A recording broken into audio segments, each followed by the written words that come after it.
presidente dos Estados Unidos, Donald Trump, disse que a liderança do Irã teria feito contato telefônico com ele para tentar negociar com Washington. Trump ameaçou com ações militares diante da repressão aos protestos que tomaram o país. De acordo com Trump, a conversa foi sobre organizar uma reunião. Vamos ouvir o que Trump disse. Iran called to negotiate. Yesterday, the leaders of Iran called. They want to negotiate. I think they're tired of being beat up by the United States. Can you share any details on that call? Iran wants to negotiate. Yes. Negotiate what? We may meet with them. I mean, a meeting is being set up, but we may have to act because of what's happening before the meeting. Right. But a meeting is being set up. Iran called. They want to negotiate.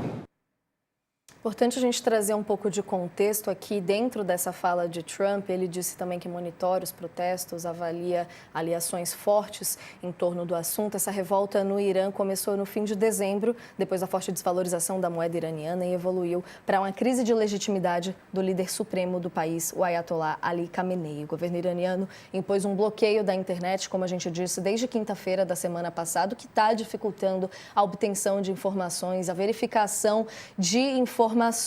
A gente já vê muitos símbolos crescendo internacionalmente essa história, e para isso a gente consegue convidar aqui agora, já está em contato conosco, o professor Najad Khouri, que é sócio fundador do Grupo de Estudos e Pesquisas sobre o Oriente Médio, professor pela FGV, para ajudar a gente a entender esse cenário que se escala cada vez mais e entra agora na terceira semana. Bom dia, professor. Obrigada pela presença com a gente aqui no All News. Queria muito uma análise sua para começar aqui, entendendo do que se trata essa nova revolta e qual que é o diferencial que a gente tem agora, uma vez que já vimos no passado protestos que, infelizmente, sempre terminam com tantos mortos, mas agora parece estar ganhando uma escala ainda maior, né? Bom dia. Bom dia. A primeira coisa que esses protestos surgiram dentro do Bazar. Bazar é uma força econômica muito forte que apoia sempre o regime, né? Então, essa força que em apoio ao governo iraniano agora está contra, porque o governo introduziu reformas financeiras dentro do sistema de importação. Então, digamos, o Irã tem várias camadas de taxa de câmbio. Então, quando houve uma reforma recente do Banco Central, digamos, o Irã queria unificar o câmbio. Então, os comerciantes passaram a ter que pagar mais caro pelo dólar, e, obviamente, isso aumenta muito o custo deles e diminui o lucro. Então, essa camada de Bazar que apoiou o governo agora começou protestos contra essa reforma financeira que desencadeou na população, que reflete ao aumento de custo de vida, etc., etc., que já estava muito difícil na situação anterior, com desemprego alto, com custo de importação e tudo mais. Então, essa que causou essa, digamos, insatisfação geral e esse desencadeou essa operação de protestos agora sangrentos e tudo mais, junto com o que já vinha acontecendo com insatisfação da população com o regime da Ayatollah. Para amarrar, então, essa questão, a gente pode dizer que o fato do envolvimento do bazar, do comércio, então, nessa mobilização de agora, é um diferencial que a gente tem nesse movimento de agora? Esse é o principal diferencial. Esse é o principal diferencial, que até então havia vários protestos no Irã antigamente. Uma delas, aumento de gasolina, que foi 4, 5 anos atrás. Depois houve protestos contra a morte da Mahsa Amini, que é uma curda que morreu na mão da polícia moral e tudo mais. Mas o Bazar nunca se rebelou contra, né? Agora, realmente, é a força econômica iraniana que está contra isso, que com isso desencadeou essa insatisfação geral que está causando, digamos, uma perturbação interna, não ao ponto de derrubar o regime, que é forte, né, ainda. O regime conta com 2 exércitos, um que é o Artash, que é o exército que controla as fronteiras do país e tudo mais, uma IRGC, que é os guardas revolucionários, que atuam muito em defesa do regime e que podem, digamos, usar armas letais contra a população com certa legitimidade divina, né? Porque o Ayatollah acha que ele é representante divino na Terra, infalível. Então, as forças que apoiam o governo, que são IRGC, têm muita força, além que eles controlam a produção de drones, operação de drones, dos mísseis balísticos que atingiram até Israel ano passado, e tudo mais. Então, essa força ainda é forte, não houve divisão no país que possa, digamos, então, tá uma divisão no governo do Irã. Então, não há divisão do governo do Irã. Enquanto isso, o presidente iraniano, o presidente Khan, está tentando enviar uma mensagem que ele apoia as reivindicações legítimas da população, em termos ao custo de vida, né? E a população continua, digamos, protestando em várias cidades, sem que haja uma conexão entre eles, sem que haja uma liderança interna. Eu acho que é isso que está faltando no Irã, digamos, uma liderança interna que possa dizer que a revolução vai seguir esse caminho ou tudo mais. Existe uma liderança externa preterida pelo Reza, que é o filho do ex-imperador iraniano, Mohammad Shah do Irã, mas essa é uma forma externa, não internamente. Não surgiu até agora uma liderança interna que possa liderar ou unir essa população, esses protestos, como aconteceu com Ayatollah Khomeini em 1979, quando derrubou o Shah. Então, está faltando, está uma ausência desse tipo de liderança interna. Sakamoto aqui, obrigado pela presença. O senhor estava falando um pouco da situação econômica, eu estava fazendo, inclusive, na minha cabeça um paralelo. Eu cobri, lá se vão 28 anos, eu cobri na Indonésia, em Jacarta, a crise de 98, né, por causa daquela crise econômica do Sudeste Asiático, né? E aí eu lembro dos protestos nas ruas de Jacarta, o pessoal ia às ruas por conta do preço do arroz, né? E isso, na verdade, ajudou a derrubar o regime do ditador Suharto, que ficou 32 anos no poder.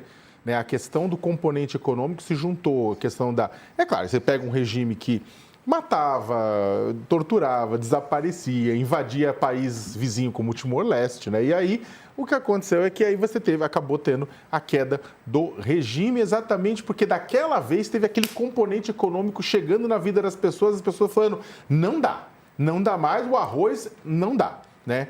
E a gente viu isso ao longo das últimas 2 décadas e meia, regimes autoritários craquelarem, fragmentarem por conta exatamente da situação econômica.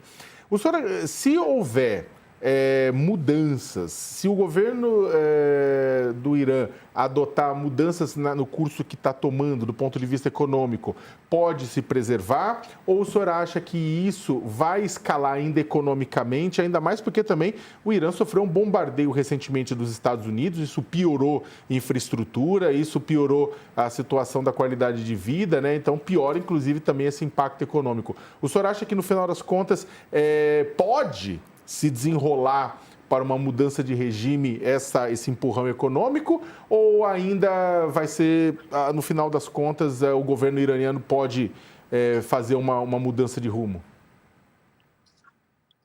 Olha, o desafio está aí, né? Há uma demanda popular de moderação, né? Há uma demanda do próprio regime de abertura novamente com os Estados Unidos, que foi interrompida pela saída do Trump do acordo nuclear, né?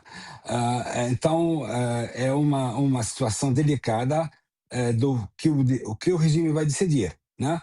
O regime tem forças moderadas, como o antigo presidente Rouhani, que fez o acordo nuclear com os Estados Unidos, já tem um pleito internamente, que não é geral, mas existem as forças conservadoras que são contra uma abertura global, apesar da necessidade importante para o Irã abrir com o Ocidente, né?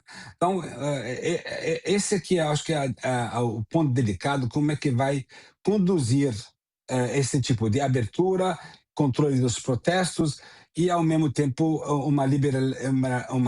uma mudança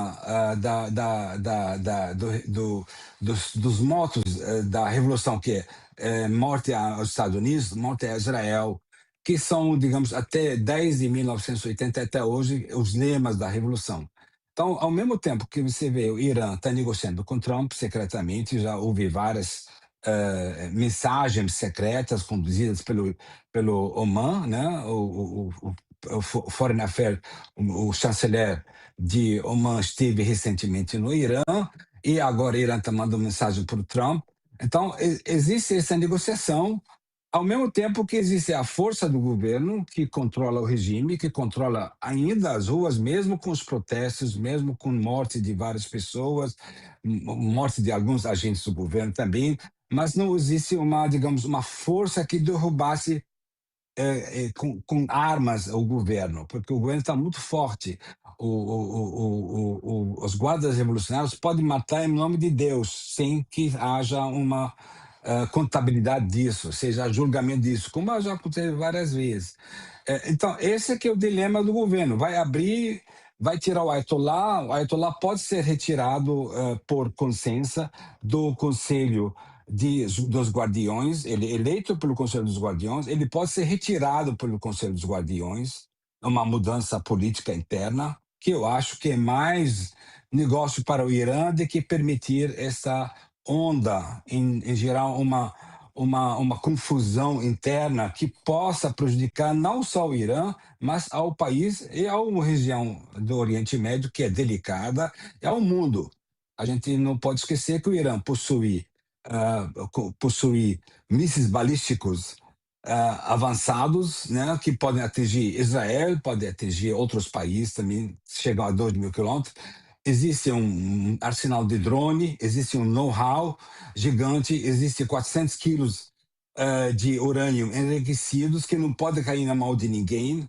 Existe uma costa gigantesca no Golfo Persa ou Arábico, cada um fala a sua versão, que afeta o movimento de petróleo do mundo, onde passa, no Estreito de Hormuz, quase 17 milhões de barris diariamente, que sustenta a economia de quem? Da China, que é o aliado do Irã, da Índia, que é aliado do Irã.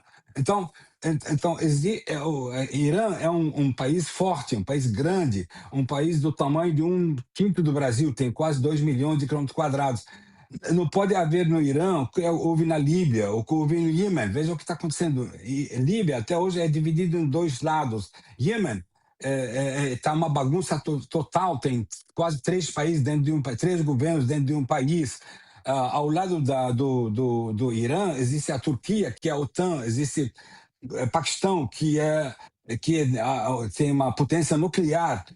Então, a condução desse momento é delicada tanto para os iranianos quanto para o mundo. É uma questão complicada que Trump enfrenta, que Netanyahu enfrenta, e os próprios iranianos enfrentam, tanto do governo. Então, para que lado vai? E não há uma liderança interna no Irã, digamos, uma liderança. Depois que o Ayatollah morrer, quem vai liderar o Irã? É o exército? O ministério? É o presidente, que é muito frágil, o presidente Pezeshkian, coitado, ele fala sozinho, né? Ele foi colocado lá para conduzir uma reforma moderada, que não consegue fazer nada porque existe uma ala radical. É muito complicada a situação e não é tão simples qualquer previsão, eu acho. Professor, nesse sentido do que o senhor está falando, o presidente Donald Trump ele fez ameaças, né, nas redes sociais, falou, olha, o Irã, cuidado com as armas contra os manifestantes, porque senão nós vamos usar as armas contra vocês. Só que o que acontece é o seguinte, aí em política internacional as coisas não são tão simples. Se os Estados Unidos fazem uma segunda leva de bombardeio sobre o Irã, isso, na verdade, aumenta a identidade reativa local, fortalece, inclusive, os radicais e pode fortalecer o próprio governo. É isso? Qualquer ataque de um país externo contra um país nacionalista reforça o nacionalismo, né? Se um país ataca o Brasil, né, a gente vai a favor do governo, mesmo que existem tendências políticas de um lado ou do outro lado. Então, como aconteceu ano passado, quando Israel e os Estados Unidos atacaram o Irã, houve uma manifestação a favor do governo e fortaleceu o governo local. Então, eu acho que os Estados Unidos não. Ela tem um passo muito delicado, né, de interferir ou de bombardear, que pode fortalecer o próprio governo. Eu acho que, como está hoje essa situação, é digamos, uma reforma interna é o mais importante, mas que essa reforma não tem uma liderança. Os Estados Unidos não quer apoiar o Reza, que é o filho do antigo Shah, que ainda ele não tem forças internas para administrar esse país complexo, gigante, como diz, é quase um quarto do Brasil. Não é um país pequeno, um país gigantesco, né? Tem fronteiras no norte, tem com todo mundo e tudo mais. Então, é delicado. Qualquer interferência israelense no Irã, qualquer interferência americana, ela pode fortalecer.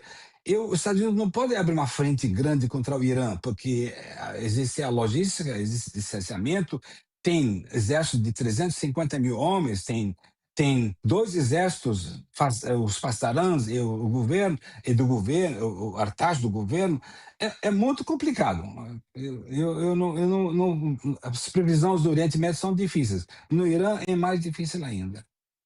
Professor, e acho que até além da gente falando dos caminhos possíveis, toda a análise que o senhor está trazendo aqui, queria aproveitar da sua experiência, inclusive já tendo morado no Irã, de explicar um pouco, inclusive para a nossa audiência que tem uma certa distância de quando se acompanha questões do Oriente Médio, quando a gente vê entre o público no Irã, inclusive esses pedidos pelo retorno, no caso, no pedido para que o filho do Shah ocupe essa questão. Vi, inclusive, iranianos que moram no Brasil falando sobre terem resistências a questões de monarquia também, mas como não se tem caminhos possíveis, não se tira o direito da população de pedir por uma melhora, né? Há muitos relatos de que nos protestos lá no meio existe muito a discussão em torno de que essa é a última esperança, de que não é um protesto, de que é uma revolução, para a gente trazer um pouco o sentimento do que se trata e aproximar da nossa realidade aqui, do que a gente está falando exatamente quando a gente vê essa insurgência tão grande por lá. Quais são os caminhos possíveis nesse sentido? Olha, a retórica da volta do Reza, né, filho do Shah, ela já vinha sendo tinha lançada há uns anos atrás, 2, 3 anos atrás. Ele esteve em Israel e está tentando uma reunião com o Trump e tudo mais. Trump está resistindo ainda, lógico, o assessoramento dele não estão permitindo uma abertura tão grande, né? A população está revoltada contra as condições econômicas do país, né? Essa aqui desencadeou toda essa operação, a parte financeira, a reforma financeira, a desemprego, que é muito alto entre os jovens, chega a quase 25, 26%, a inflação é quase 40% ao mês, a desvalorização da moeda. Quando morei lá, o dólar estava em torno de 100 reais. Hoje está 1.200.000.000, uma desvalorização gigantesca. Digamos, o Irã não tem a indexação que o Brasil teve. Até acho que o Brasil pode mandar alguém do Banco Central, Pedro Malan ou outra pessoa lá, para ensinar eles a fazer a indexação e tudo mais. O Irã não tem indexação, então os preços sobem, o salário é fixo. O governo, recentemente, ela deu um subsídio de $6 por cabeça, o que não é nada. Então, essa reforma, esses protestos são pela parte contra a economia, contra a má administração econômica do país, né? Obviamente há uma insatisfação em relação à parte política, a liberdades econômicas, mas as mulheres no Irã estão hoje tirando o xadó, tirando o russari, que cobre a cabeça. Já tem em vários pontos de Teherã lugares que você pode andar livre e tudo mais e tudo mais. Então essas protestos são contra a parte econômica. Se o governo conseguir uma melhora dessa condição, liberação da economia, abrir o mercado, tirar esses inimigos mortais que é os Estados Unidos. Eles estão falando inteiramente com os Estados Unidos, estão falando com os Estados Unidos, querem fazer acordo, ao mesmo tempo falar morte à América. Veja bem o contraste na retórica e qual o caminho que o governo vai seguir. Eu acho que eles têm muitos desafios internos, né? E quem seria uma liderança, digamos, se o Ayatollah morresse? O Ayatollah pode morrer também, tem 86 anos. Ele pode morrer, pode ser destituído também, ele pode decidir resignar, o que é difícil, porque ele acha que tem uma missão divina, ele tipo o Papa, né? Mas até o Papa ele pode ser mudado pelo Conselho. Eles têm um Conselho que pode mudar o Ayatollah. Tudo isso conduz a gente a uma situação muito complexa eu digo, difícil de fazer uma previsão, mas os protestos estão lá, são legítimos, mas são protestos econômicos que foram levados a procurar uma liderança. Infelizmente, eternamente não tem liderança, então buscaram o filho do Shah, mas que ele nunca morou no Irã. Eu acho que nem sei se ele fala direito farsi, né? Porque ele estudou na França, estudou na Suíça, sempre cercado com muito dinheiro, né? Quando os pais dele saíram do Irã, levaram bilhões de dólares com eles, então ele vive num luxo só. E não sei se essa é a melhor maneira de comunicar com o povo iraniano. Mas tem gente que está apoiando ele e estão pleiteando uma volta dele, mas não sei se é uma solução adequada para o país. Professor, e em torno da dificuldade que a gente está de ter informações, de certa forma, desse bloqueio da internet na região, queria seu relato também sobre se isso é comum, já foi comum em outros protestos no passado. A gente tem a informação do ministro das Relações Exteriores do Irã declarando que, no momento, a situação está sob controle total, depois do aumento da violência no fim de semana, e confirmando também que o serviço de internet vai ser retomado em coordenação com as autoridades de segurança em breve. Esse tipo de atuação é comum? O que a gente pode trazer um pouco aqui de curiosidades em torno disso para entender melhor o contexto? O governo não quer perder o controle da situação. Porque se perder o controle da situação, há uma revoltas internas e há uma destruição sem precedentes, né, no país, que é um país. Tem instituições no Irã, né? Existem instituições sólidas, fortes, tanto internas para controlar a economia, a educação, fronteiras, militares, Banco Central. Eles têm instituições. Ele não é um país que tem certa tradição, que aprenderam a viver em dificuldades, né?